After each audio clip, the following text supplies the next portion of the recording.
ही कथा आहे घृष्णेश्वर ज्योतिर्लिंगाची. पुराणात सांगितलेल्या या कथेत दक्षिणेकडील भागात देवगिरी पर्वताजवळ सुधर्म सुदेहा असे ब्राह्मण पतिपत्नी राहत होते. दोघांचं एकमेकांवर गाढ प्रेम होतं. त्यांचा संसारही सुखाचा होता.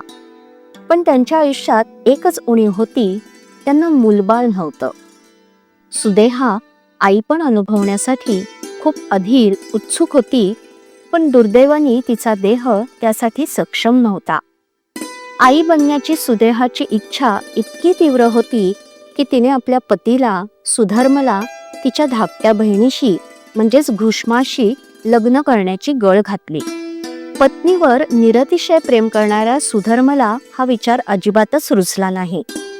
पण पत्नीच्याच प्रेमाखातर त्याने घृष्माचा दुसऱ्या पत्नीच्या रूपात स्वीकार केला. घृष्मा स्वभावाने नम्र तसंच सद्गुणी तर होतीच, शिवाय ती उत्कट शिवभक्तही होती. ती शंकराची अंतःकरणपूर्वक पूजा करत असे.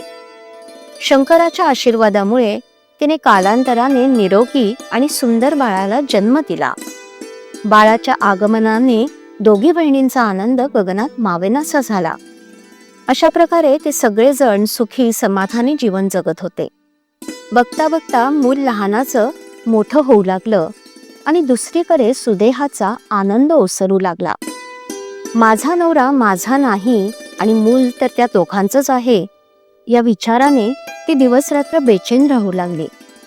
बघता बघता तो मुलगा तरुण झाला, त्याचं लग्नही झालं आणि सुदेहाच्या वाईट विचाराचा वृक्ष फोफावला.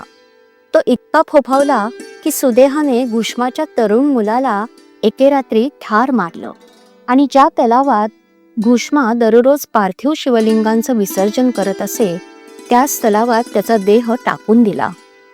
दुसऱ्या दिवशी सकाळी ही घटना समजल्यावर सगळ्यांना शोक अनावर झाला. याला अपवाद होती ती घृष्मा.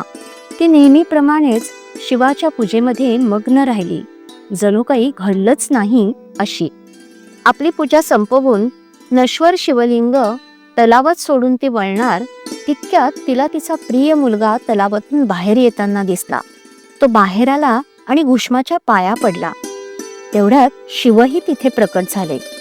सुदेहाच्या कृत्याने संतापलेल्या शिवाला घृष्माने शांत होण्याची विनंती केली.